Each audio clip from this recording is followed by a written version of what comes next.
The playoffs are here, and you can predict the action all the way to the finals with FanDuel Predicts. Predict the spread, the total points, and even the game-winning moments that make the playoffs. Sign up and get a $25 bonus with FanDuel Predicts. Offered by FanDuel Prediction Markets, LLC, a registered futures commission merchant. 18-plus bonus is non-withdrawable and expires 7 days after receipt. Trading derivatives involves significant risk and may not be suitable for all investors. Manage your activity with their consumer protection tools. Restrictions apply. See terms at FanDuel.com/predicts/bonus-offer-terms. Listen, all you New Yorkers. Excuse me, taxi. Okay, we're looking around. This is the 77 WABC minicast. And we are back on this big news day, and joining us is Miranda Devine of the New York Post. Miranda, you were in the room there at the White House Correspondents' Dinner. Fill us in. Yes, well, look, it was a very surreal experience, I have to say, and of course the fourth assassination attempt on Donald Trump in less than 2 years. People say 3, but I'm also counting the guy who barged the gates of Mar-a-Lago. Yeah, the North Carolina guy, right? Yeah, with a gas canister and a shotgun. So it's 4 in less than 2 years, starting with Butler. And I really feel like maybe everybody in that room who have downplayed the threats against the president and sort of mistake his cool and composure under fire, which he exhibited again, it's not really that big a deal, might actually understand what it is like to experience just a little bit of what he goes through all the time. So it was, I can't say I was particularly scared because honestly it happened so quickly. It was so chaotic. I didn't know what was going on. And everybody just started getting down under the tables. And then it was sort of all over. But, it was, in hindsight frightening, but at the time it was just, your adrenaline's going. Talk about also in your column, you talk about sort of how Democrats need to heed Trump's call for unity. Yet I was watching the Sunday shows and even today, they're like, oh, what are we saying? We're not saying anything negative. They need to look in the mirror. Do you think that's really going to happen?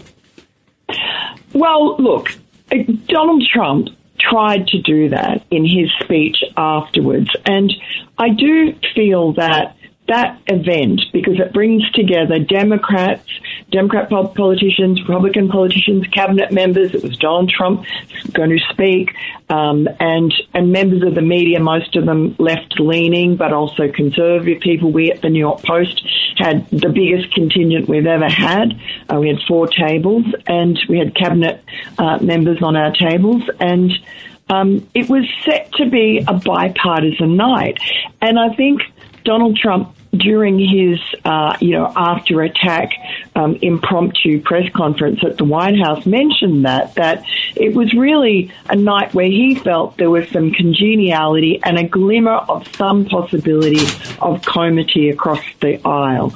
But that was all shattered by yet another leftist assassin, would-be assassin. And I think that it was very quickly that we had Nora O'Donnell from CBS asking him questions on 60 Minutes, and just reading verbatim from the manifesto of the leftist shooter, saying the most defamatory things that Democrats are constantly saying about Donald Trump, that he's a pedophile, a rapist, a traitor, Hitler, Antichrist, Nazi, all those. Yeah. Miranda, did we lose you there? I think we lost her there, but her point, what I'm curious, Judge, I actually have a legal question for you. What about inciting? I mean, is there anything that could be tied to somebody's statement? I mean, we haven't heard him say, oh yeah, it was this person or this person's rhetoric, but if they can somehow draw a direct line or something, is there any way? It can be very tough to do that. What they've done is they've created an atmosphere of this kind of hatred and kind of political violence and rationalization for it. but an incitement has to be directly linked to a particular individual. Right. This person inspired me, or I met so with. So that person has to be the proximate causation of it. And Miranda, you're back. Go ahead, Miranda. Yes, sorry. So I'm not sure where I was up to, but basically we had Donald Trump trying to do the right thing, and then he's talking to Norah O'Donnell on 60 Minutes. Immediately afterwards, he does her the favor of giving her an interview, and instead of treating the manifesto in the way it should have been treated, she reads out verbatim that this guy talks about a pedophile, a rapist, a traitor, an antichrist, and Donald Trump takes umbrage, as you would, and she says, feigning surprise, all innocence. Oh, is he talking about you? Right, yeah, right. Really? Do you think he's talking about you? As if Donald Trump somehow, guiltily assumed something, and she knows full well that that's not what it was. She knows those are Democrat talking points, and it's just dishonest. And I think, the mask slipped there of this pretense that people like her in the media have. They are rabid anti-Trumpers, and they protected Joe Biden, and it's the contrast is the hypocrisy. Yeah, no, great points. Sadly, hopefully, maybe there's a wake-up call. Let's pray. Miranda, thank you. Thank you so much. We love having you. Thank you. And John, what do we all stand for? Truth, justice, and the American way. God bless America.